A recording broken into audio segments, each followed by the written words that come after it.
나는 도저히 이해가 안 가는 종교단체가 있어요. 우리 교회에 나와야만 구원받는다고 얘기하는. 근데 그 몇 명이냐면 14만 4천 명에 속해야만 구원받는다고. 난 이해가 안 가요. 여러분들, 하느님이 그것도 2000년 역사상 대한민국의 고교회 14만 4,400만 명만 구원하려고 당신 아들 죽였겠어요? 온 인류의 하느님을 이렇게 째째하겠어요? 다 구원하고 싶어 하세요. 만약에 14만 4,400만 명만 14만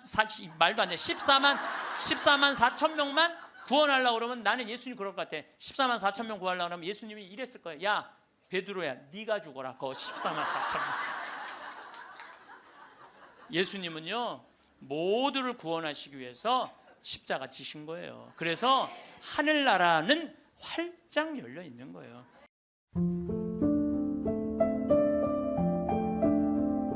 지난주에 앤더슨 시 코리아라는 뉴욕의 정형외과 의사가 벼락 맞은 얘기를 했습니다. 벼락을 맞아서 죽었더니 몸에서 영혼이 빠져나와서 자기 시신을 장모님이 쫓아내려와서 울고불고 하고, 이 사람아 죽으면 어떻게 하나. 그런데 자기 시신을 보고 있는데 정작 본인은 하나도 안 슬프더라는 거예요.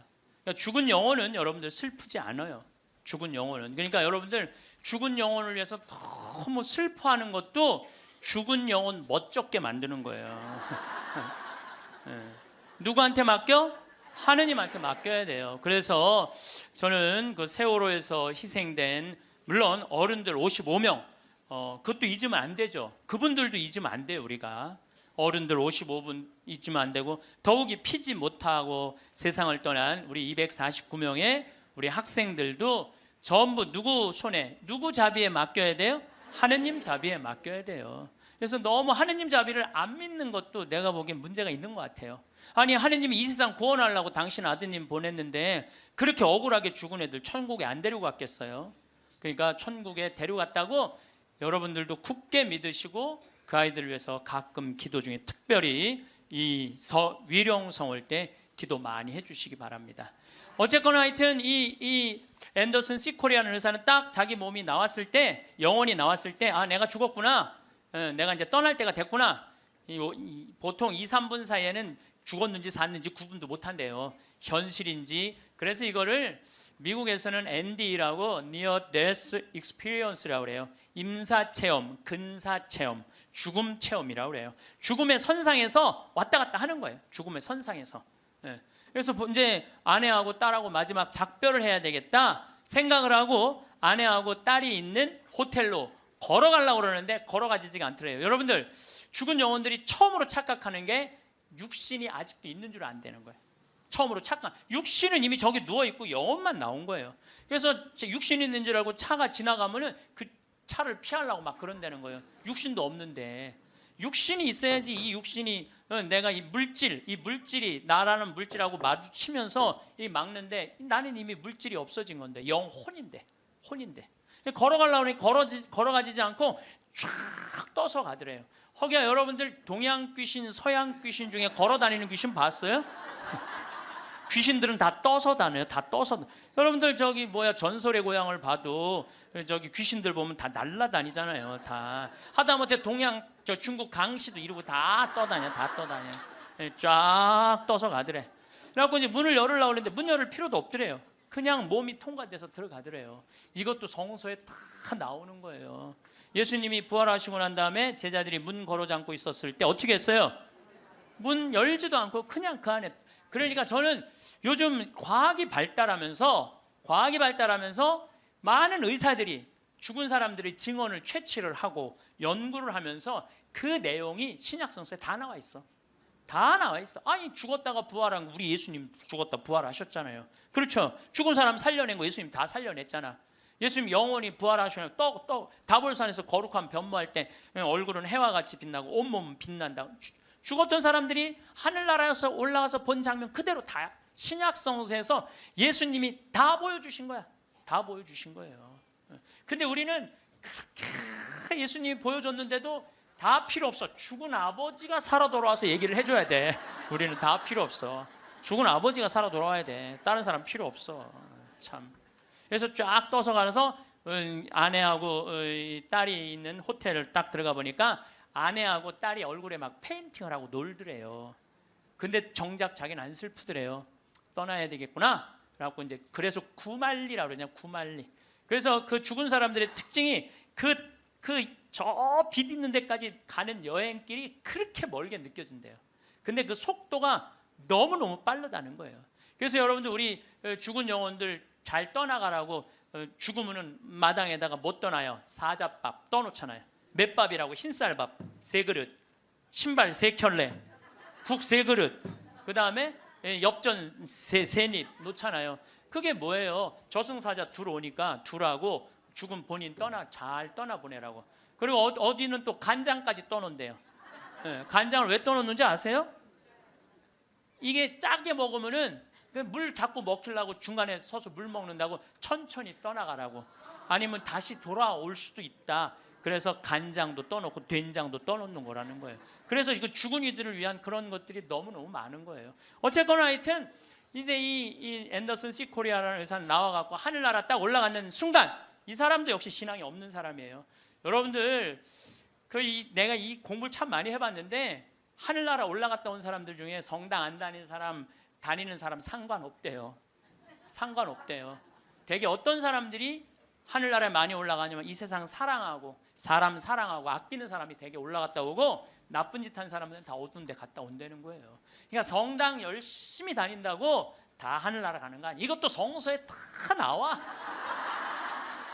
마태복음 7장 21절에 뭐라 그래? 나더러 주님 주님 한다고 다 하늘나라 가는 건 아니다. 내 말을 실천하는 사람이라야 하늘나라 간다. 그러니까 성당을 아무리 다녀도 사람 미워하고 본당 신부 미워하고 막 옆에 있는 사람 미워하면 그 사람은 성당 다녔나 마나예요. 근데 이 앤더슨 시 코리아는 착하게 살았나 봐. 하늘나라로 올라가서 그 빛을 느끼는 순간 신으로부터 오는 걸 거부할 수가 없더래요. 신으로부터 오는 걸. 완전한 평화 충만한 사랑을 느낀 거지. 그래갖고 이제 하늘나라에서 너무 행복하게 있는데 마침 뒤에서 기다리고 있던 사람이 누구냐 하면은 간호사였어. 간호사가 기다리고 있었는데 앞에 사람이 벼락을 맞아 팍 쓰러지니까 어떻게 배운 대로 심폐소생술을 시작을 한 거예요. 심폐소생술을 시주를 해갖고 살려낸 거야. 이게 육신을 살려내면 영혼이 아무리 천국에 가도 다시 돌아와야 되는데 육신으로. 그래서 세상에 돌아온 거예요.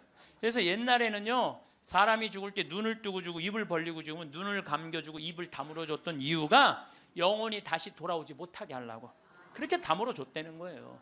근데 이 사람은 너무 천국에서 행복하게 있는데 이 간호사가 이 주책맞게 심폐소생술을 해서 살려낸 거야. 살아 돌아왔는데 이 앤더슨 시 코리아라는 의사는 문제는 하늘나라에서 들은 음악이 너무 아름다웠던 거야.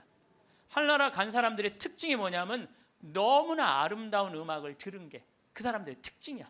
너무 아름다운 음악을 들어서 그걸 자기가 연주하고 싶은 거야. 그래서 이 사람은 94년부터요 박사학위가 2개야. 심리학 박사에 정형외과 박사인데 이 사람은 바이엘부터 피아노를 배워요. 배워서 2002년에 음반을 발표를 해요. 내가 유튜브를 통해서 그걸 들었는데 너무너무 연주를 잘하더라고요. 이 사람은 자기 죽었다가 아니 무슨 무당이 갔다 오거나 뭐 이런 사람이 갔다 오면 무당도 무시할 건 안 되죠. 여러분들 무당도 신 내림 받은 무당은요 무시하면 안 돼요. 강신무들은요 무당 무시하면 안 돼요. 그 사람들은 뭔가 있는 거예요. 그들의 세계가 있는 거야. 이게 그냥 옛날에는 뭐 우리 교회만 나와 이게 아니야. 이제는 이게 인간한테 있는 영적인 기운은요 그 상관없는 거예요. 어쨌거나 하여튼 이 사람 연주하는 걸 들어보니까 내가 너무너무 아름답더라고. 우리 가톨릭 안에도 벼락 맞아 죽은 사람 있죠. 95년 5월 5일 콜롬비아의 글로리아라는 치과 의사가 이 논문을 쓰다가 책 찾으러 여동생하고 이 사촌 여동생하고 가다가 벼락을 맞아 죽어요. 그 사촌 여동생 그 자리에서 직사예요. 항상 신앙이 열심히 해갖고 목에 목걸이를 하는데 글리 들어가고 심장을 완전히 그냥 강탈을 해버려요. 그 자리에 죽어버려요. 그리고 이 글로리아라는 의사는 벼락을 맞았을 때 어떤 일이 벌어지느냐면 간이 다 타요. 간이 다 타고 신장도 다 타요. 난소도 다 타버려. 난소도 다 타버리고 이 젖꼭지로 번개가 나와요. 그래갖고 이 오른쪽 젖꼭지가 날아가 버려요. 젖이. 그럼 완전히 다리도 다 타고 완전히 죽은 거죠.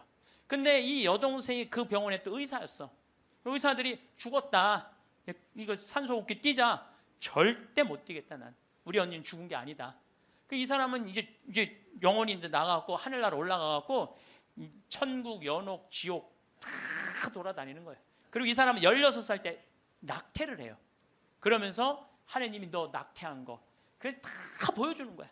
그냥 자기가 살아생전에 자기는 막 맨날 그냥 미용하고 막 옷, 엉덩이 뭐 이런 것만 신경 쓰던 여자예요. 성당도 열심히 다니긴 했지만은 그거보다는 세상 일에 더 많은 매력을 가졌던 여의사예요. 예쁘고 그 천국, 지옥, 연옥. 근데 이제 뭐 이 사람은 하늘나라에서 이제 여행을 다 하는데 이제 살았느니 죽었느니 그러는데 일주일이 지났을 때 시골에 농부 하나가 미사 참여를 할 때 얼마나 열심히 하냐면은 주머니에 10,000페소, 5,000페소가 있을 때 10,000페소는 하느님한테 봉헌하고 5,000페소로 빵을 사서 먹는 정말로 착한 사람이에요. 여러분들 주머니에 10만 원짜리하고 10,000원짜리 있으면 여러분들 얼마짜리 낼 것 같아요? 10,000원짜리? 저는 그렇게 생각하지 않아요. 여러분들은 어떻게 해서든지 1,000원짜리 찾아서 1,000원짜리 내지 무슨 10,000원짜리를 내. 우리 천주교 신자들이 무슨 10,000원짜리를 내요. 근데 이 시골 농부는 3년 전에 완전히 가뭄, 강도를 맞아서 그나마 키우던 닭까지 없던 사람이야. 아무것도 없는데 하느님한테 10,000페소 봉헌하고 5,000페소로 빵을 사요. 근데 저도 이번에 남미에 한 달 동안 강의 갔다 왔지만은 남미 사람들은요 빵을 다 신문지에 싸서 팔아요. 그리고 그 신문지를 싸서 빵을 펼치는데 신문지에 글로리아라는 의사 기사가 떠요. 그걸 보고 이 사람 그 자리에 무릎을 꿇어요. 하느님, 이 능력 있는 의사를 만약에 돌려보내신다면 내가 성모님 성지 순례를 갈 것이고 죽은 이들을 위한 기도를 열심히 하겠다고. 그걸 하느님이 들어요. 참 신기하죠. 그 사경을 헤매는 그 글로리아라는 의사한테 하느님이 하늘나라에서 이런 얘기를 해요. 내가 너를 살려 돌려보낼 것이다. 왜 돌려보내느냐 하면은 너의 공로가 아니다. 이 시골의 농부, 너무 나를 따르고 사랑하는 이 농부가 너를 위해 간절하게 기도했기 때문에 내가 너를 살려 돌려보내는 것이다. 돌아가서 이 하늘나라에서 본 것을 증언을 해라. 예. 그리고 살려 돌려보내요. 그래서 이 글로리아라는 의사는 살아 돌아와요. 그런데 일주일이 지나고 다리를 너무 피가 안 돌기 때문에 잘라야 된다고 그러는데 이 사람은 살아 돌아와서 간도 재생이 되고 난소도 재생이 되고 신장도 재생이 되고 다리도 다 재생이 돼요. 그래갖고 애까지 또 낳아요. 정말 애를 하나 더 낳아요. 그리고 지금은 온 세계에 다니면서 자기가 벼락마저 죽고 난 다음에 살아 돌아와서 하늘나라 경험 얘기한 걸 다 얘기를 해주는 거예요. 여러분들 우리 죽은 이들을 위해서 기도하는 거 우리 가톨릭 교회 가장 아름다운 전통 중에 하나예요. 그거를 모든 성인의 통공을 믿는다고 그러죠. 우리가 천상, 지상, 연옥 이게 서로 연결이 되는 거예요. 저는 이렇게 본당에 초상이 나면은 연도 바치러 꼭 갔어요. 연도를 바치러 딱 내가 이제 저녁 한 8시나 9시쯤 가면은 그 연도꾼들이 꽉 차 있으면 기분이 너무너무 좋아. 교우들이 연도 바치러 주러 왔을 때 너무너무 기분이 좋아. 왜냐하면 여러분들 연도 바칠 때 뭐라고 그래요? 성부, 성자, 성령 이 영혼 구원하여 주소서. 성모님, 요셉 성인 이 영혼 구원하여 주소서. 모든 천사들 이름 부르면서 이 영혼 구원하여 주소서. 베드로, 야고보, 요한, 안드레아, 베네딕토, 루시아, 아네스 이 영혼 구해달라고 계속 성인들 이름 부르면서 구원해달라고 그러잖아요. 그럼 여러분들 생각을 해봐요. 우리가 이제 죽으면 하늘나라 올라가면은 하느님이 심판하지 않는다니까요. 베드로한테 맡겼잖아요. 베드로가 이제 천당 보낼지 연옥 보낼지 지옥 보낼지 결정할 거 아니야. 혼자 결정하지 않을 거예요. 수호천사 부르고 아까 성서에도 얘기했잖아요. 하늘의 천사가 너를 지켜보고 있을 것이다. 수호천사 부르고 수호 성인 부르고 연관된 성인들 다 불러서 천당 보낼 거냐 지옥 보낼 거냐 연옥 보낼 거냐 얘기를 할 거야. 근데 밑에서 계속 이름 불러대면 성인들이 회의하다 뭐라 그럴 것 같아요? 야, 우리 이름 이렇게 불러대는데 웬만하면 올려 보내자 그냥. 그게 바로 연도의 효과예요. 연도의 효과. 그래서 여러분들 본당에서 세상 떠나는 교우들이 연도 났다 그러면은 시간 내서 꼭 가서 술을 먹으라는 것도 아니고 그냥 잔칫밥을 먹으라는 것도 아니에요. 그냥 여러분들 가서 연도 바쳐주는 거 최고의 선물이에요. 예. 제가 지난 봄에 우리 교구에 젊은 신부님 엄마가 돌아가셔서 61에. 근데 그 엄마가 나 한참 뭐 병 모으고 비누 공장 할 때 많이 도와줬던 엄마야. 송탄 본당 자매님인데, 내가 또 너무 우리 생태마을에서 그 아들은 지금 유학 가 있는데 우리 생태마을에서 같이 나오고 일도 많이 하고, 그래서 내가 사순식에 인천교구에서 사순 피정을 해주고 저녁 주일날 밤 9시에 송탄 장례식장을 갔어요. 갔는데 사순식임 신부들이 얼마나 피곤해. 하루 종일 성사주고. 그런데도 그 9시에 그 엄마를 위해서 신부들이 30명이 모여 있더라고요. 다음 날은 물론 주교님이 월요일날 장례미사를 해주시죠. 그런데 우리 수원교구는 신부님 부모님이 돌아가시면 주교님이 미사하기 전에 계속 매 시간 미사를 해요. 와서 그게 우리 신부들이 그 동기 신부들에 대한 예의야. 예의.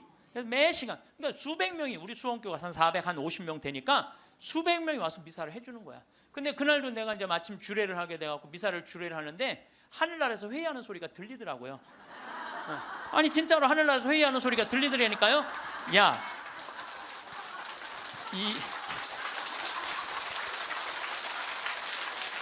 이번 분은 대단한 분인가 보다. 이거 신부들이 수백 명이 이렇게 미사를 봉헌하니 이번 분은 그냥 묻지도 따지지도 말고 올려보내라. 그래서 그 우리 신부 엄마는 묻지도 따지지도 않고 천당 올라갔을 거예요, 분명히.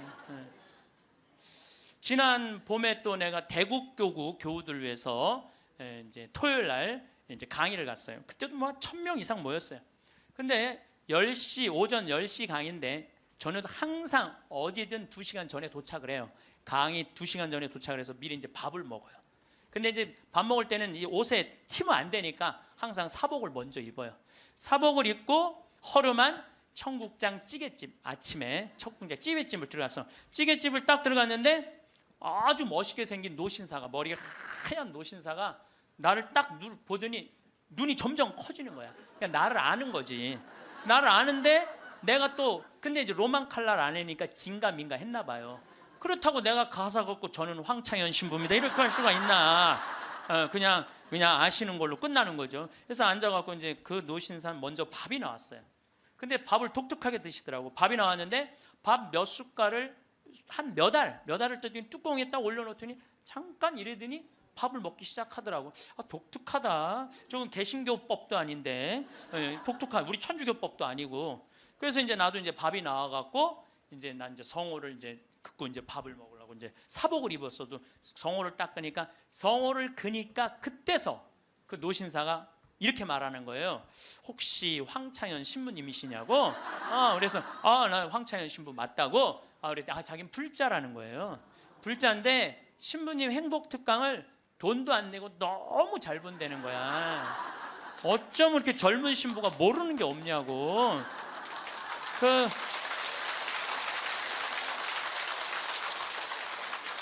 자식들한테 한 푼도 주지 말고 다 쓰고 통장에 500만 원만 남기라는 말 너무너무 공감한다고. 너무 고맙다고 그러더라고요. 그래서 감사합니다. 그리고 이제 내가 그분이 불자라는 말을 들었을 때 밥을 왜 몇 알을 떠놓고 뚜껑에 올렸는지 알아요. 영혼밥 떠놓은 거예요. 영혼밥. 네, 아까 내가 사자밥 말씀드렸죠. 우리 죽으면 영혼들 떠나 보내듯이 여러분들 우리도 밭에 나가고 일할 때 참 나오면 밥 몇 알 뿌리면서 뭐라 그래요? 이게요. 제가 아까 얘기했지만은 이게 영혼은 천주교 신자들만의 공유물은 아니에요. 모든 인간들이 죽어서 영원한 여행을 떠나는 거예요. 그 여행을 우리는 좀 안전한 동아줄을 떠나는 거고 하느님 믿지 않은 사람은 어느 줄을 잡아야 되는지 모르고 떠나는 것뿐이죠. 우리는 좋은 줄을 잡고 있는 거죠. 영혼밥 떠는 거죠. 그래갖고 이제 그 노신사는 이제 밥 먹고 갔어요. 나도 이제 밥을 다 먹고 계산을 하려고 그랬더니 그 노신 아주머니가 아까 그 노신사가 밥값을 내고 갔다는 거예요. 내가 그때 깨달은 진리가 하나 있어요. 우리 천주교 신자들이요, 밥 먹을 때 반드시 성호를 긋고 먹어야 돼.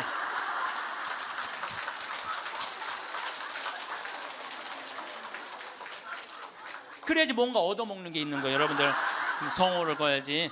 내가 지난달에도 우리 생태마을의 부관장 신부들하고 내가 또 신학교 보낸 신부들하고 여행을 같이 갔어. 단풍 여행을 갔어. 단양이라는 곳을 갔는데 전심에 이제 신부들 꽤 많았죠. 능이버섯 찌개를 시켰어요. 우리들 많이 시켰어요. 그래서 이제 다 나왔고, 야 우리 기도하고 먹자 그랬고 성호를 딱 끊는데 저쪽에서 아저씨 하나가 오더니 황 신부님이 있냐고 그러더라고요. 그렇다고 그러니까 자기 성당 안 다니는데 신부님 강의 너무 재밌게 보고 있다고, 밥값은 내가 내겠다. 그래서 이 성호 걷는 게 진짜 중요해. 성호 걷는 게.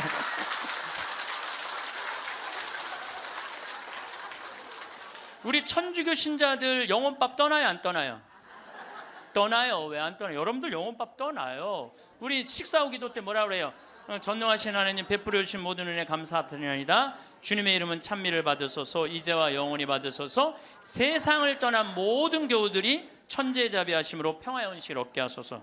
이게 영어 기도문에 없어요. 내가 영어로 식사 전후 기도 하거든요. 없어요. 영어. 한국에만 있는 기도문이에요. 영혼들을 위한 기도. 참 좋은 기도문이에요. 그러니까 이게 연옥 영혼들이요, 다른 나라 사람들 천주교 신자들 밥 먹을 땐 쳐다도 안 봐. 근데 누구 밥 먹을 때만 기다려? 한국 천주교 신자들 밥 먹을 때만 기다리고 있는 거예요. 그 영혼밥 한번 얻어 먹어보려고. 근데 우리 천주교 신자들이 얼마나 못됐는 줄 알아요?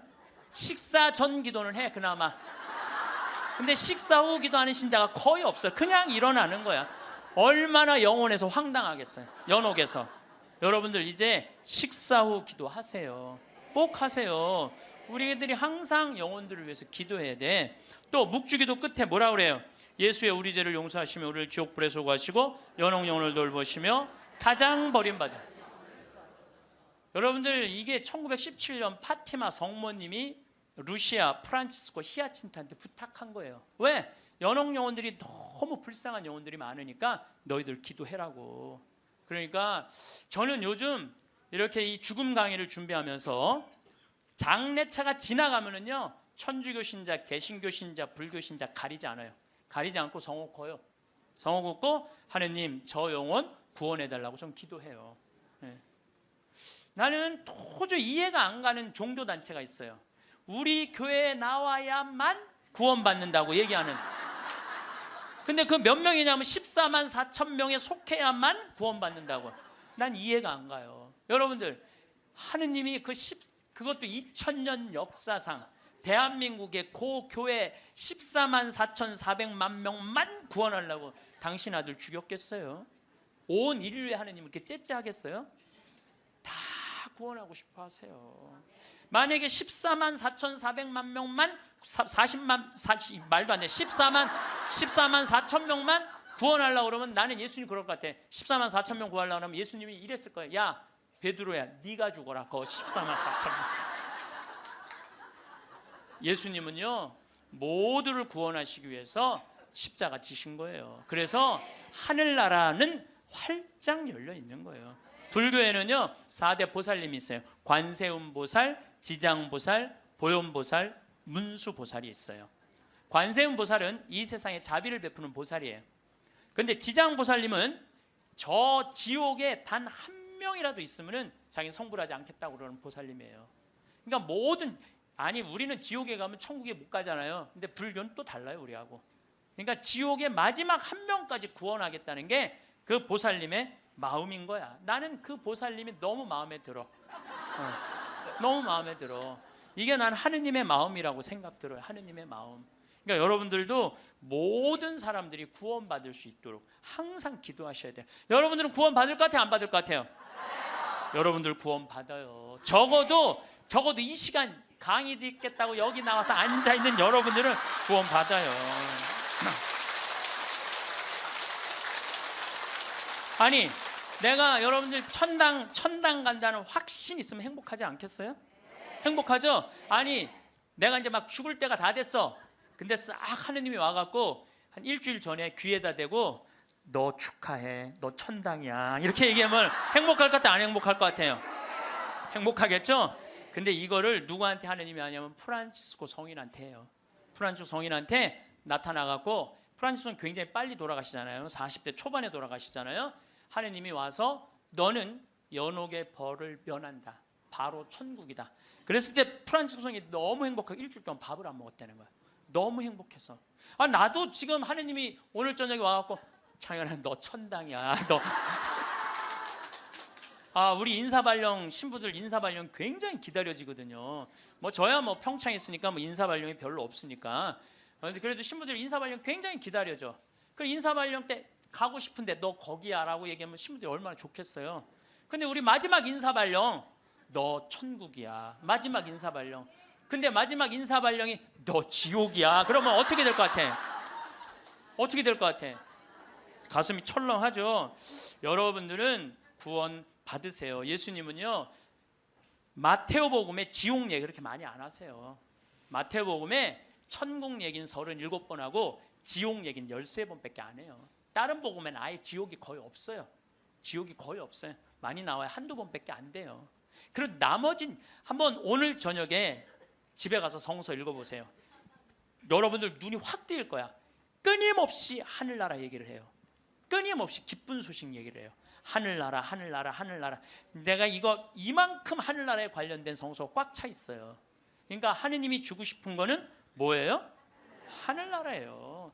예수님이 뭐하러 그렇게 십자가에 고통스럽게 돌아가셨겠어요? 우리한테 천국을 주기 위한 거예요. 요한복음 3장에 보면은 예수님이 니코데모하고 얘기할 때 이런 얘기를 해요. 믿는 사람은 누구나 사람의 아들 안에서 영원한 생명을 얻게 하려는 것이다. 하느님께서는 세상을 너무나 사랑하신 나머지 외아들을 내줬다고 그래. 이 내줄 때는 확실히 주는 거예요. 내주시어 그를 믿는 사람은 누구나 멸망하지 않고 영원한 생명을 얻게 하셨다. 하느님께서 아들을 세상에 보내신 것은 세상을 심판하시려는 것이 아니라, 예수님이 한 말이에요. 하느님께서 아들을 세상에 보내신 것은 세상을 심판하시려는 것이 아니라 세상이 아들을 통하여 구원을 받게 하시려는 것이다. 참 쉽죠? 믿기만 하면 되는데 그게 이렇게 어려워? 믿기만 하는데 그게 그냥 천장 쳐다보고 있는 거야 없는 거야 이러고 앉아 있으니 참. 요한복음 5장 29절에도 선을 행한 이들은 부활하여 생명을 얻고 악을 저지른 자들은 부활하여 심판을 받을 것이다. 요한복음 5장 39절에 이런 얘기가 나와요. 너희는 성경에서 영원한 생명을 찾아 얻겠다는 생각으로 성경을 연구한다. 바로 그 성경이 나를 위하여 증언한다. 그런데도 너희는 나에게 와서 생명을 얻으려고 하지 않는다. 근데 왜 예수님은 우리한테 지옥 얘기를 가끔 하셨을까? 여러분들 자식들 이렇게 교육시킬 때 어떨 때는 좋은 얘기도 해주고 어떨 때는 혼내기도 하고 그러죠? 똑같은 거예요. 근데 혼낼 때도 여러분들 꼭 굳이 애를 그냥 우리 어머니가 나 어렸을 때 너 정말 다리 밑에서 주워왔는데 진짜 너 다리 밑에 갖다 버린다? 이런 얘기 참 많이 하셨어요. 나는 원래 내가 고향이 다리 밑이 내 고향인 줄 알았어요. 하도 그런 얘기 많이 들어갖고.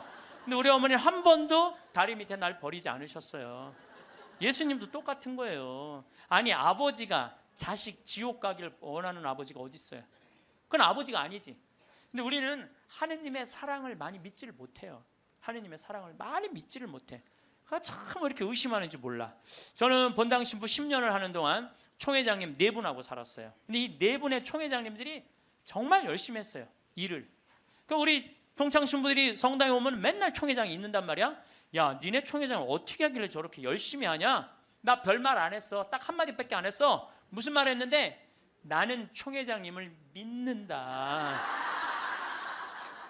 믿는다는 말 한마디에 총회장님이 책임감을 느끼는 거예요. 본당 신부가 믿는다는데. 그러니까 저는 강의 다닌다고 성당 거의 있었던 적이 없어. 맨날 성당 비우고 돌아다녔는데 2번 다 성당을, 신설 성당이니까 성당을 하나는 전 신부님이 져주신 거 내가 완성을 했고 2번째 성당은 내가 처음부터 끝까지 졌거든요. 그래도 저도 성당에 생전 안 붙어 있었어요. 그래도 성당 너무 잘 져줬어. 근데 누가 다 책임진 거예요? 총회장이 다 책임. 뭐 때문에? 내가 믿는다는 말 한마디에. 믿는다는 말 한마디에. 여러분들 그 많은 신들 중에 인도에는 신이 3억 명이나 된다는데 그 많은 신들 중에 야훼 하느님 당신만을 나의 주님으로 믿습니다라고 고백하면은 하느님은 나한테 책임감 느낄 것 같아 안 느낄 것 같아? 아니 저놈이 날 믿는다는데 저거 하나 천당에 못 데려오겠어요? 근데 만약에 여러분들이 어느 날은 믿는 것 같고 어느 날은 안 믿는 것 같고 그럼 하느님은 어떠실 것 같아요? 어느 날은 책임져야 될 것 같고 어느 날은 책임지지 않아도 될 것 같고 그러네. 믿으려면 어떻게 믿어야 돼? 확실하게 믿어야 돼. 확실하게 믿어야 돼. 그리고요, 제가 예비자 교리 참 잊지 못하는 예비자가 하나 있었어. 6개월 동안 그렇게 예수님에 대해서 얘기하고 성경에 대해서 얘기하고 예수님 증언했는데 6개월 후에 교리 마지막 끝에 자, 마지막으로 질문해 보십시오. 그랬더니 딱 손을 들더니 신부님 솔직히 얘기해 달라는 거예요. 뭘 솔직히 얘기하냐니까 진짜 예수님 믿냐고 솔직히 해달라는 6개월 지났는데.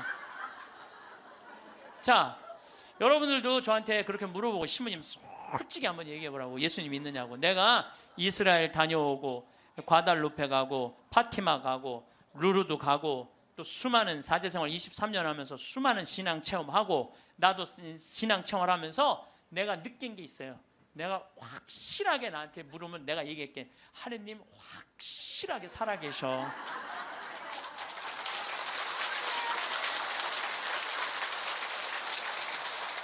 그런데 문제는 내 영혼의 상태 때문에 하느님을 느끼지 못하는 거예요. 하느님은 그냥 계셔. 근데 내 이놈의 영혼이 왔다 갔다 하는 거지. 하느님이 있다 없다 하는 게 아니야. 내 마음 안에 신앙이 있다 없다는 거지. 하느님은 그냥 그대로 그 자리에 계셔.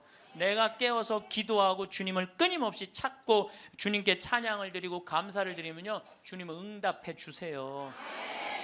근데 혼자 그냥 방구석에 갖고 있는 거야 없는 거야 이러면은요, 아무리 대답해 주고 싶어도 방구석에서 나와야지. 근데 여기 지금 나와 있는 분들은 대답을 듣잖아요. 마태복음 25장에 슬기로운 처녀, 미련한 처녀 얘기가 나와요. 슬기로운 처녀 등잔에는 기름이 많았고 미련한 처녀 등잔에는 기름이 하나도 없었어. 미련한 처녀들은 어떤 처녀들이 미련한 처녀들이냐면 맨날 의심하고 성당도 안 나오고 가난한 사람도 안 도와주고 그냥 이러고 있는 처녀들이 미련한 처녀들이에요. 슬기로운 처녀들은 어떤 처녀들이야? 명동에서 피정 있다 그러면 아침부터 와서 앉아있고. 그래서 이 처녀들이요,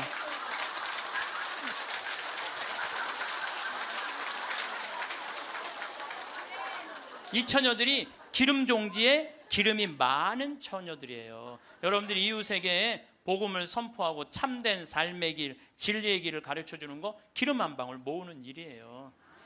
성교에는 어느 누구도 개인이 지옥에 떨어졌다고 단정 짓지 말라는 거예요. 단정 짓지 말라. 하다못해 어떤 부인이 남편이 다리에서 뛰어내려서 죽었어. 자살을 했어. 너무 슬퍼. 매일매일 우는 거야. 내가 이건 정말 책에서 내가 읽은 거예요. 요한 마리 비안네 신부님한테 찾아간 거예요. 신부님, 천주교에서는 자살하면은 지옥에 간다는데 우리 남편은 그 다리에서 뛰어내려 죽었는데 어떻게 하면 좋으냐고. 근데 이 요한 마리아 비안네 신부님이 내 속을 뻥 뚫리는 얘기를 했어요. 그 신부님이 뭐라고 그랬냐면 그 부인한테 걱정하지 마라. 당신 남편 지옥 안 갔다. 무슨 소리냐. 지옥에 간다는데 그 다리 밑에서 강까지 떨어지는데 시간이 굉장히 오래 걸린다는 거예요. 떨어지는 사이에 회개를 했다는 거예요. 웃을 일이 아니에요. 아니 내가 왜 말만 하면 웃어. 실질적으로 그 순간에 회개할 수 있다는 거예요. 그리고 당신 남편은 그 순간 떨어지면서 회개를 했기 때문에 지금 연옥에서 지금 훈련을 받고 있으니까 걱정하지 말라고. 연옥벌이 끝나면 천국에 올라가니까. 그래서 여러분들 우리가 예수 마리아 요셉만 외워도 연옥에 7년제가 감해진대요. 예수 마리아 요셉 누구 불쌍한 영혼들 기억하여 주소서. 3종 기도만 해도 10년을 감해진다는 거예요.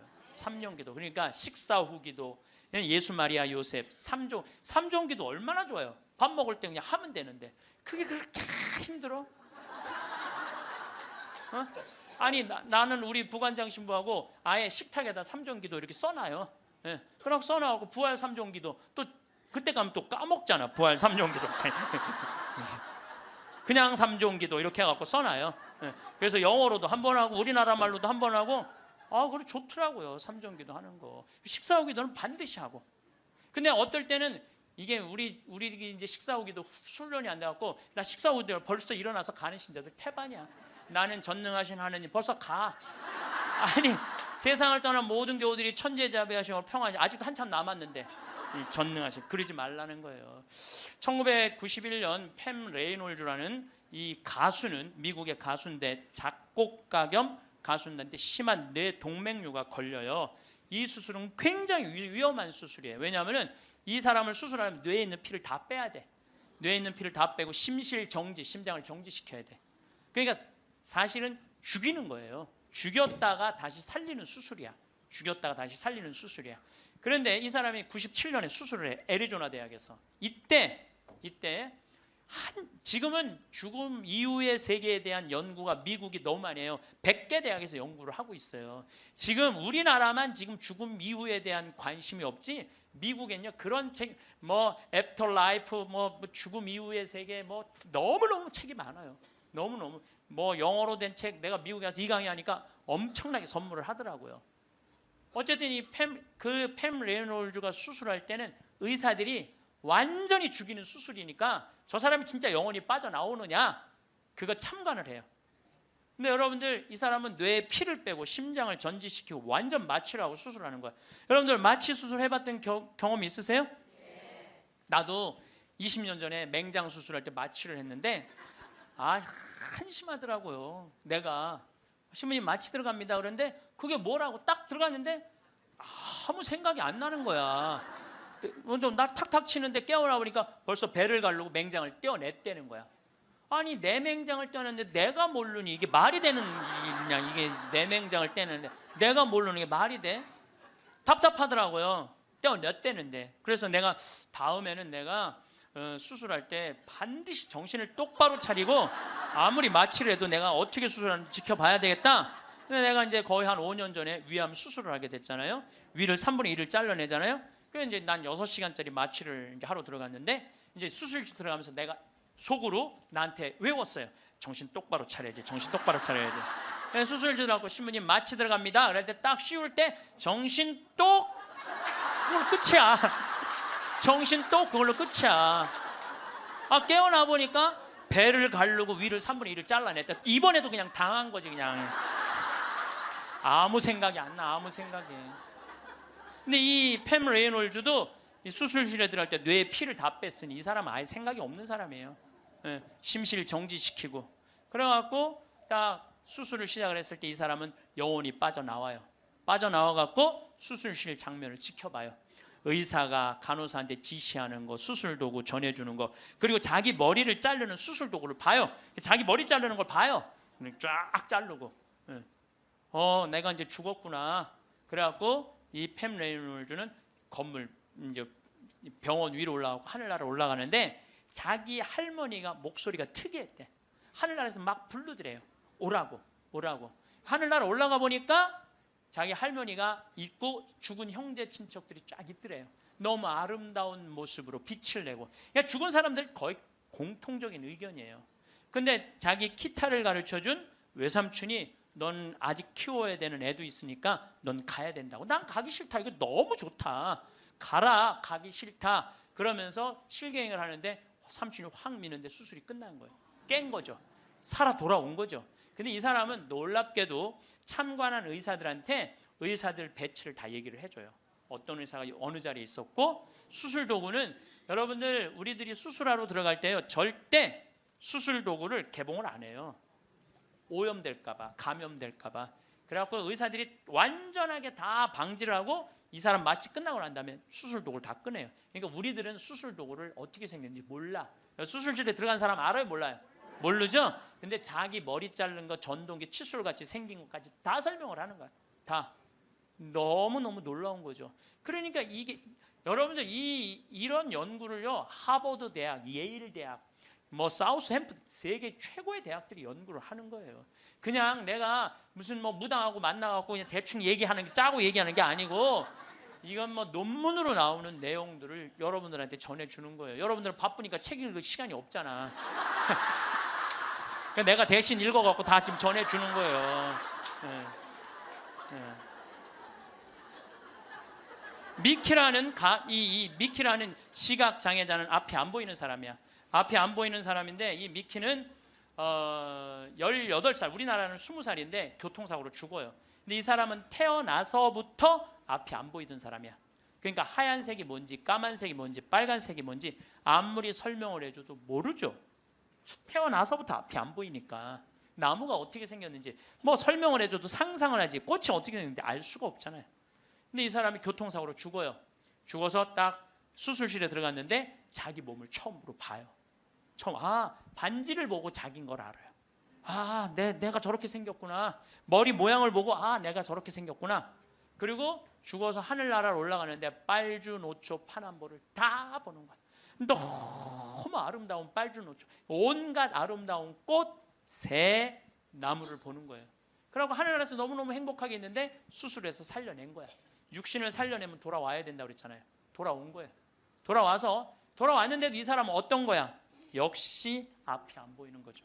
역시 앞이 안 보이는. 근데 역시 앞이 안 보이는데도 이 사람은 모든 색깔을 너무 정확하게 설명을 하는 거예요. 모든 색깔. 나무는 어떻게 생겼고 꽃은 어떻게 생겼고. 이 미키라는 사람도 굉장히 중요한 연구 대상자가 돼요. 연구 대상. 왜냐하면 아예 시각 장애자인데 모든 색깔에 대한 설명을 너무 잘하는 거야. 한 번도 색깔을 본 적이 없는 사람인데. 그러니까 영혼이 빠져나가는 거죠. 영혼이 빠져나가는 거죠. 그래서 우리가 이게 죽는 걸로 끝나는 게 아니야. 죽음이 아니고 새로운 삶으로 옮아가는 과정인 거예요. 새로운 삶으로. 여러분들 이제 죽는 거 싫어요, 좋아요? 좋아해야 돼. 아니 죽는 게 싫으면 어떻게 해? 죽는 게 싫으면은 천주교 신자가 죽는 게 싫으면 어떻게 해요? 이제 죽는 거 좋죠? 그래도 죽는 게 싫어. 그래도 살아있는 게 나아. 이 이야기는 조금 더 다음 시간에 하면서 내가 죽음이라는 것이 그냥 우리가 하느님을 만나기 위해서는 반드시 죽음이라는 걸 거쳐야 돼. 제가 조금 어려운 얘기 하나 할게요. 나는 사실 어려운 얘기를 잘 안 하는 편인데 이번 건 굉장히 어려운 얘기예요. 요거는 방송 보면서 적어갖고 한번 묵상해 보세요. 데이아르드 샤르댕이라는 신부님이 있어요. 이분은 최고의 지성인이에요. 이분도 너무 유명한데 여러분들이 바빠갖고 이분 책을 읽을 시간이 없죠. 이분은 신학자면서 지질학자예요. 지질학자. 그런데 이분이 뭐라고 그러냐면은 우리는 이 육신은 영원히 이 육신을 잠시 경험하고 가는 거라고 그래요. 영원히 이 육신을 경험하고 가는 거야. 그러니까 이 육신은 그렇게 중요한 게 아닌 거야. 뭐가 중요한 거야? 영혼이 중요한 거야. 영혼이 중요한데 우린 영적인 삶을 살지 않기 때문에 그 영적인 세계에 대해서 답답한 거예요. 그러니까 너무 육신에 매달리는 거, 육신의 관계에 매달릴 때 영혼의 그 영적인 세계가 죽는 거예요. 그래서 여러분들 기도하는 시간 자주 가지시고 이런 피정 시간 자주 가지시고 그럴 때 영혼의 눈이 뜨일 때 내가 쓰고 있는 육신이 언젠가 떠나야 되는 육신이라는 걸 깨닫게 될 때 삶의 지혜는요 엄청나게 바뀔 거예요. 자, 여러분들 마침 기도로 그 유명한 천상병 시인의 귀천 하늘로 간다. 우리는 언젠가 하늘나라로 가잖아요. 그거 기도 바치겠습니다. 성부와 성자와 성령의 이름으로 아멘. 귀천 나 하늘로 돌아가리라. 새벽빛 와 닿으면 이슬 더불어 손에 손을 잡고 나 하늘로 돌아가리라. 노을빛 함께 단둘이서 길슬개서 놀다가 구름 손짓하면은 나 하늘로 돌아가리라. 아름다운 이 세상 소풍 끝내는 날 가서 아름다웠더라고 말하리라. 영광이 성부와 성자와 성령께 성부와 성자와 성령의 이름으로 아멘. 감사합니다.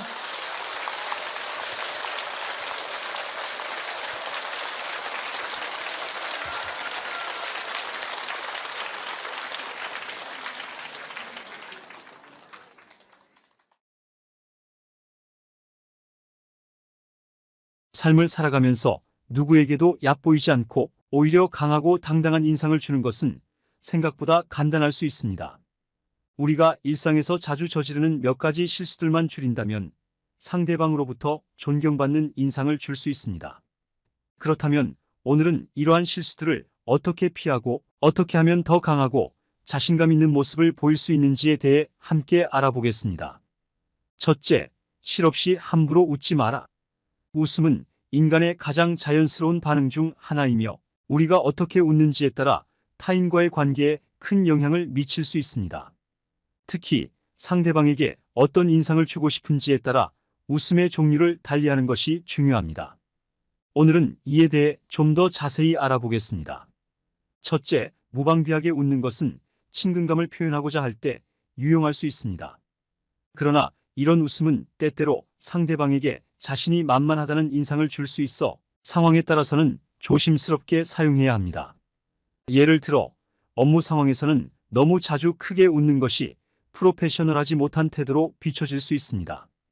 따라서 공식적인 상황이나 처음 만나는 사람과의 대화에서는 무방비한 웃음보다는 조금 더 절제된 웃음을 지어 보이는 것이 좋습니다. 반면에 은근한 미소는 강자의 여유와 자신감을 표현하는 효과적인 방법입니다. 이런 미소는 상대방에게 자신이 감정적으로 안정되어 있으며 상황을 잘 통제하고 있다는 인상을 줍니다. 또한 은근한 미소는 상대방에게 자신에 대해 더 알고 싶어하게 만들며 대화에서의 주도권을 유지할 수 있도록 돕습니다. 상대방과의 적절한 거리를 유지하면서도 친밀감을 표현할 수 있는 은근한 미소는 예를 들어 중요한 비즈니스 미팅이나 협상에서 매우 유용하게 사용될 수 있습니다. 이처럼 상황에 맞는 웃음을 선택하는 것은 단순한 표정 관리를 넘어서는 것입니다. 그것은 상대방과의 관계에서 자신의 위치를 슬기롭게 조정할 수 있는 중요한 수단입니다. 자신의 웃음을 어떻게 사용하느냐에 따라 상대방의 인식이나 반응이 크게 달라질 수 있으므로 각 상황에 맞는 적절한 웃음을 구사하는 것이 중요합니다. 웃음은 우리의 감정 상태뿐만 아니라 대인 관계에서도 매력을 돋보이게 하는 요소가 될 수 있습니다. 따라서 자신의 웃음을 적절히 조절함으로써 보다 유리한 인간관계를 형성하고 자신의 사회적 위치를 강화하는 데 큰 도움이 됩니다. 이와 같은 이유로 은근한 미소는 다양한 상황에서 매력적이고 효과적인 대인 관계의 도구로 활용될 수 있습니다. 둘째, 침묵을 마주하라. 침묵이 곧 불안함을 의미하지 않습니다. 오히려 침묵은 우리가 서로를 더 깊이 이해하고 존중할 수 있는 공간을 제공합니다. 사람들은 종종 침묵이 주는 불편함을 견디지 못하고 필요 이상으로 말을 쏟아내곤 합니다. 이는 불필요한 말로 공백을 채우려는 시도일 뿐 아니라 때로는 자신의 내면의 불안정함을 드러내는 행위이기도 합니다. 그러나 오늘은 이러한 침묵의 순간들을 어떻게 의미 있게 활용할 수 있는지에 대해 함께 탐구해 보겠습니다. 첫째로, 침묵은 상호간의 존중과 이해의 토대를 마련합니다. 모든 대화에는 말이 필요한 시간과 침묵이 필요한 시간이 존재합니다. 침묵을 통해 우리는 상대방의 말에 귀 기울이고 그들의 의견을 심도 깊게 생각할 수 있습니다. 이는 대화에서 상대방의 의견을 더욱 존중하고 그들의 입장을 더 깊이 이해할 수 있는 기회를 제공합니다. 또한 침묵은 우리가 자신의 생각을 정리하고 더 명확하고 깊이 있는 의사소통을 할 수 있게 도와줍니다. 불필요하게 말을 늘어놓기보다는 침묵을 통해 자신의 다음 말을 고민하고 상대방에게 더 의미 있는 메시지를 전달할 수 있습니다. 이는 특히 중요한 회의나 대화에서 결정적인 역할을 할 수 있습니다. 침묵을 통한 의사소통의 미학은 또한 자신의 내면과 더 깊이 연결되는 데 도움을 줍니다. 자신과의 침묵은 내면의 목소리에 귀 기울일 수 있는 시간을 제공하며 이는 자기인식을 향상시키고 결국 더 나은 자기 관리로 이어집니다. 자신의 감정과 생각에 집중하는 시간을 갖는 것은 정신적 건강에도 크게 기여할 수 있습니다. 이러한 침묵의 가치를 인식하고 적극적으로 활용한다면 우리는 상대방과의 관계에서 더욱 풍부하고 의미 있는 소통을 경험할 수 있습니다. 침묵이 주는 편안함과 여유를 받아들임으로써 우리는 더욱 성숙하고 의미 있는 인간관계를 구축할 수 있으며 이는 궁극적으로 모든 관계에서의 성공으로 이어질 수 있습니다. 그러므로 침묵의 순간들을 두려워하지 말고 그 속에서 의미 있는 관계를 구축하는 기회로 활용해 보시기 바랍니다. 셋째, 타인을 무시하는 사람과는 말도 섞지 마라. 우리 모두는 각자 다른 환경에서 자라왔기 때문에 개개인의 취향도 다양합니다. 이러한 개성은 존중받아 마땅하며 남의 취향에 간섭할 권리는 아무에게도 없습니다. 그럼에도 불구하고 우리 주변에는 타인의 취향을 무시하고 자신의 취향을 강요하는 사람들이 존재합니다. 오늘은 이런 문제에 대해 깊이 생각해보고 어떻게 하면 더 성숙한 인간관계를 유지할 수 있을지 함께 고민해 보겠습니다. 먼저 타인의 취향을 무시하고 자신의 취향을 강요하는 행위는 개인의 자유를 침해하는 것입니다. 이는 다양성을 인정하지 않고 자신의 선호만이 옳다고 믿는 오만한 태도에서 비롯됩니다. 사람들이 자신과 다르다는 이유로 다른 이들의 선택을 폄하하거나 비난하는 것은 결국 인간관계에서의 갈등과 불화를 초래합니다. 이러한 갈등을 피하기 위해서는 먼저 자신의 태도를 되돌아봐야 합니다. 자신이 타인에게 어떻게 행동하고 있는지, 정말로 상대방의 의견을 존중하고 있는지 자문해보는 시간이 필요합니다. 각자의 취향은 그 사람의 경험, 가치관, 그리고 개성이 반영된 것이므로 이를 인정하는 것이 진정으로 다름을 이해하는 첫걸음입니다. 또한 상대방의 취향을 인정하고 존중하는 태도는 인간관계에서 매우 중요한 덕목입니다. 다른 사람이 기뻐하는 것을 보며 함께 기뻐할 수 있는 능력, 그리고 서로 다른 점을 발견했을 때 이를 존중해 줄 수 있는 마음가짐은 건강한 관계를 유지하는 데 필수적입니다. 이러한 태도는 타인과의 관계뿐 아니라 사회 전반에 긍정적인 영향을 미칠 수 있습니다. 성숙한 인간관계를 위해서는 서로의 차이를 인정하고 그 차이에서 오는 각자의 독특한 가치를 이해하려는 노력이 필요합니다. 이를 통해 우리는 더욱 풍부하고 다채로운 인간관계를 경험할 수 있으며 이것이 바로 잘 배운 사람들이 보여주는 성숙함입니다. 따라서 우리 모두가 서로의 취향과 개성을 존중하는 문화를 함께 만들어 가야 합니다.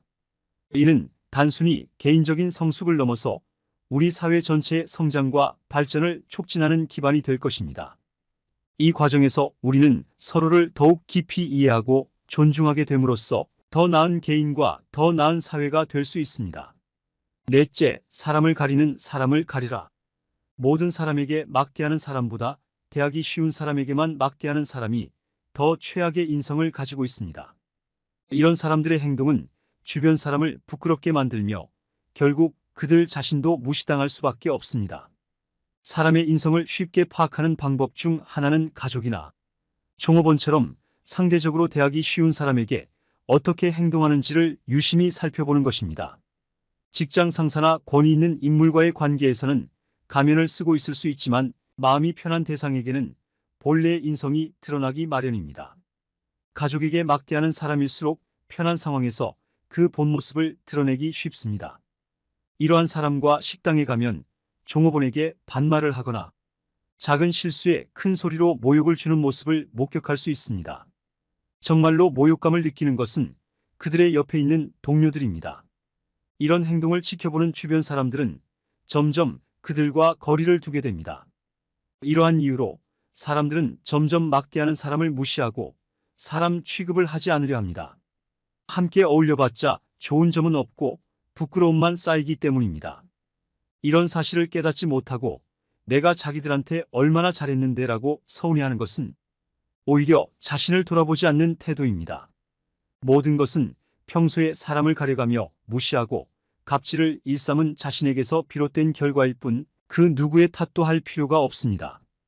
타인에게 무시당하지 않기 위해서는 먼저 자신이 다른 사람을 무시하지 않는 태도를 가져야 합니다. 기본적인 존중을 지키는 것이 중요합니다. 만약 내가 다른 사람을 무시하는 경향이 있다면 반드시 그 성격을 고쳐야 합니다. 그리고 내 주변에 그런 사람이 있다면 그들과 거리를 두는 것이 이롭습니다. 사람을 가리는 사람을 가려야 하는 이유는 단순합니다. 그들은 결국 자신의 인성 문제로 인해 주변 사람들을 불편하게 만들고 스스로 고립되기 때문입니다. 이런 사람들과의 관계는 결국 자신에게도 부정적인 영향을 미치게 마련입니다. 따라서 우리는 항상 모든 사람을 평등하게 대하고 존중하는 태도를 유지해야 합니다. 이를 통해 성숙하고 건강한 인간관계를 유지할 수 있습니다. 다섯째, 갈등에 초연히 마주하라. 인간관계에서 갈등이 생기면 무시하면 그뿐이라는 말을 많이 들어봤을 것입니다. 물론 살면서 갈등을 만들지 않는 것은 지혜롭고 똑똑한 행동입니다.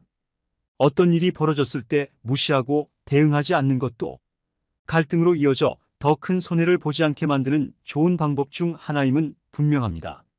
하지만 상황에 따라서는 이렇게 갈등을 피하는 행동이 인간관계를 더욱 악화시키기도 합니다. 상대가 함부로 대하거나 무시하게 되는 계기가 되고 더욱 심하면 해코지를 할 수도 있기 때문입니다. 물론 사람을 처음 만났을 때부터 이런 성격을 가진 사람이라는 것은 쉽게 알기 어려운 일입니다. 그러나 어떤 문제가 생겼을 때 상대방이 다투지 않고 그냥 넘어가려 한다면 조금씩 도발 수위를 높여야 합니다. 이때만큼은 갈등이라고 다 같은 갈등이 아니고 반드시 필요한 갈등도 있는 법이라고 생각해야 합니다. 대부분의 사람은 갈등은 좋지 않기에 무조건 갈등을 피하려고 하는 경우가 많습니다. 보통의 평범한 인간관계에서는 서로 갈등을 피하며 양보하고 배려하는 것이 대부분 좋은 결과를 가져옵니다. 하지만 사람 같지도 않은 사람들 앞에서는 이런 태도를 보인다고 해서 상대에게 존중받고 서로 양보하는 것이 아니라 약한 사람으로 여겨질 뿐입니다. 그렇기에 갈등에 대한 두려움을 버려야 합니다. 이런 두려움을 상대가 이용하고 있음을 알아채야 합니다. 가장 중요한 건 인간관계에서 갈등을 피하려다 다른 사람만 챙기고 정작 가장 중요한 자기 자신은 무시당하고 있다는 사실입니다. 갈등이라는 것은 누구에게나 생깁니다. 가족끼리도 생기기 마련이고 친한 친구끼리도 갈등은 존재합니다. 살다 보면 그게 누구든지 크고 작은 갈등 상황에 처하게 됩니다. 이때 상대방과 관계를 원만히 유지하고 싶다면 싫은 소리 하고 싶지 않더라도 자신의 입장을 분명히 밝히는 게 좋습니다. 그래야 오해할 일 없이 서로의 진심을 확인할 수 있기 때문입니다. 이런 상황에서도 지나치게 저자세로 나가지 마십시오. 갈등에 대해 서로의 의견을 얘기하면 되는 것이지 먼저 숙이고 들어가는 것은 마치 사과하는 것 같아 보이고 자칫 만만하게 보일 수 있습니다. 따라서 자기 주장을 무작정 우기는 것이 아니라 정당하고 바른 태도로 내 주장을 밝혀야 합니다. 이렇게 대화해도 계속해서 선을 넘으려 하고 도저히 관계를 개선할 여지가 안 보인다면 그때는 그냥 그 사람과 멀어지십시오. 아무리 관계를 개선하려고 노력해봤자 어차피 모든 인간관계는 상호작용이기 때문에 한쪽에서만 노력하면 해결되지 않습니다. 그렇기에 인간관계에서는 상대 의견에만 맞추지 말고 자기 의견도 내며 상대방과의 갈등에 대처해야 합니다. 만일 상대방이 매번 나를 얕잡아보고 거친 말을 내뱉으면서 나를 부당하게 대한다면 속으로는 이성적인 사고를 하되 겉으로는 감정적인 면을 보여줘야 할 때도 있습니다. 자기보다 약해 보이는 사람을 막대하는 사람에게는 강한 감정과 화를 보여줘도 됩니다. 이런 식으로 착하고 배려하는 사람들을 무시하는 나쁜 사람들은 상대가 자신을 두려워하는 것을 즐기고 마치 하나의 대단한 권력으로 느낍니다. 그렇기에 상대방이 자신을 두려워하지 않고 같이 화를 내고 쏘아붙여도 됩니다. 사람 같지도 않은 사람에게 더는 두려움이라는 먹이를 주지 마십시오. 세상엔 수없이 많은 사람들이 존재하고 나와 맞지 않는 사람도 많고 만난 지 얼마 안 됐어도 절친하게 지내는 진짜 내 사람도 세상에는 많습니다. 그러니 굳이 무시와 수모를 참아가며 억지로 가까워지려 하거나 관계 유지 따위에 노력을 쏟지 마십시오. 갈등을 무조건 피하는 것이 능사는 아닙니다. 중요한 것은 자신의 입장을 분명히 밝히고 상호 존중을 바탕으로 관계를 유지하려는 노력이 필요하다는 것입니다. 상대방이 계속해서 나를 무시하거나 얕잡아 본다면 그 관계를 유지하는 것보다는 건강한 거리를 유지하는 것이 더 나을 때도 있습니다. 사람들과의 관계에서 중요한 것은 내가 나 자신을 존중하고 다른 사람들도 나를 존중하도록 하는 것입니다. 여섯째, 나를 사랑하자. 무시당하는 데에는 여러 가지 이유가 있을 수 있지만 자기 자신을 무시하는 것이 가장 큰 원인 중 하나입니다. 다른 사람들이 나를 무시하는 것은 그들의 태도와 문제일 수 있지만 스스로를 무시하는 것은 전적으로 자신의 책임입니다. 자기 자신을 무시하면 다른 사람들도 나를 무시할 수밖에 없습니다. 오늘은 이러한 자기 무시의 악순환을 끊는 방법에 대해 이야기해 보겠습니다. 자기 자신을 무시하는 행동은 모두에게 무시당하는 결과를 초래합니다. 나 스스로를 가치 없게 대하는 태도는 결국 타인들에게도 나를 무시해도 된다는 신호를 주게 됩니다. 자신의 가치를 낮게 평가하고 자신을 비하하는 행동을 멈추지 않으면 타인들도 나를 존중하지 않게 됩니다. 이는 자신감 결여로 이어져 매사에 소극적이고 위축된 태도를 보이게 되며 결국 더 많은 무시를 받게 되는 악순환을 만듭니다. 스스로를 무시하지 않기 위해서는 먼저 자기 자신을 존중하는 법을 배워야 합니다. 나의 강점과 약점을 인정하고 실수와 실패를 통해 성장하는 과정을 받아들이는 것이 중요합니다. 자신을 과도하게 비판하는 대신 긍정적인 마인드를 가지고 자신의 가치를 높게 평가하세요. 이런 태도, 변화는 타인들에게도 영향을 미쳐 그들도 나를 더 존중하게 만들 것입니다. 자신을 존중하는 가장 첫 번째 단계는 자기 긍정의 언어를 사용하는 것입니다. 매일 아침 거울을 보며 스스로에게 긍정적인 말을 건네세요. 나는 가치 있는 사람이다. 나는 내가 하는 일을 잘할 수 있다. 이러한 긍정적인 자기 암시는 자존감을 높이는 데 큰 도움이 됩니다. 또한 자신의 감정과 생각을 솔직하게 표현하는 연습을 하세요. 자신의 의견을 말하는 것을 두려워하지 마세요. 타인의 반응을 지나치게 의식하지 않고 자신의 목소리를 내는 것이 중요합니다. 이렇게 함으로써 타인에게도 나의 가치를 인정받을 수 있습니다. 그리고 자신을 무시하는 행동을 멈추기 위해서는 자신의 목표와 꿈을 설정하고 그것을 이루기 위한 계획을 세워야 합니다. 목표를 이루기 위해 노력하는 과정에서 자신에 대한 믿음과 자신감을 얻을 수 있습니다. 작은 성공을 하나씩 이루어 나가며 스스로에게 자부심을 느끼게 될 것입니다. 자기 자신을 존중하는 법을 배우면 타인들도 나를 존중하게 됩니다. 스스로를 비하하고 자신 없는 태도를 보이는 대신 자신감을 가지고 당당하게 행동하세요. 자신의 가치를 알고 그것을 타인에게도 보여주는 것이 중요합니다. 남들이 뭐라 하든 내가 무언가를 잘 못한다고 생각하더라도 절대 자신을 비하하지 마세요. 스스로를 존중하는 사람만이 진정한 존중을 받을 수 있습니다. 이처럼 자기 자신을 존중하는 태도는 인간관계에서 매우 중요합니다. 스스로를 존중하지 않으면 타인도 나를 존중하지 않게 됩니다. 따라서 항상 자신을 존중하고 자신감 있게 행동하며 나의 가치를 높게 평가하는 자세를 유지하세요. 이것이 무시당하지 않고 건강한 인간관계를 유지하는 비결입니다. 오늘은 누구에게도 얕보이지 않고 강하고 당당한 인상을 주는 방법에 대해 이야기해 보았습니다. 여러분도 이 내용을 통해 자신감을 높이고 더 강하고 당당한 모습을 보여줄 수 있기를 바랍니다. 이제 왜 이 내용을 한 번 더 들어야 하는지 말씀드리겠습니다. 우리는 일상에서 작은 실수들을 반복하며 살아갑니다. 이러한 실수들은 때로는 우리의 이미지를 손상시키고 상대방에게 부정적인 인상을 남길 수 있습니다. 그러나 반복해서 듣고 배우는 과정을 통해 우리는 이러한 실수들을 줄이고 더 나은 인간관계를 형성할 수 있습니다. 첫째, 실없이 웃지 않고 상황에 맞는 웃음을 구사하는 법. 둘째, 침묵의 가치를 이해하고 그것을 의사소통에 활용하는 법. 셋째, 타인을 무시하는 사람들과의 관계를 피하는 법. 넷째, 사람을 가리는 사람을 가려내는 법. 다섯째, 갈등에 초연히 마주하는 법. 여섯째, 자기 자신을 사랑하고 존중하는 법. 이 모든 내용은 여러분이 더 나은 사회생활을 할 수 있도록 돕기 위한 것입니다. 반복해서 듣고 내면화함으로써 여러분의 행동과 태도가 긍정적으로 변화할 것입니다. 그러니 이 영상을 다시 한번 들어보시고 여러분의 삶에 적용해 보세요. 변화는 작은 실천에서 시작됩니다.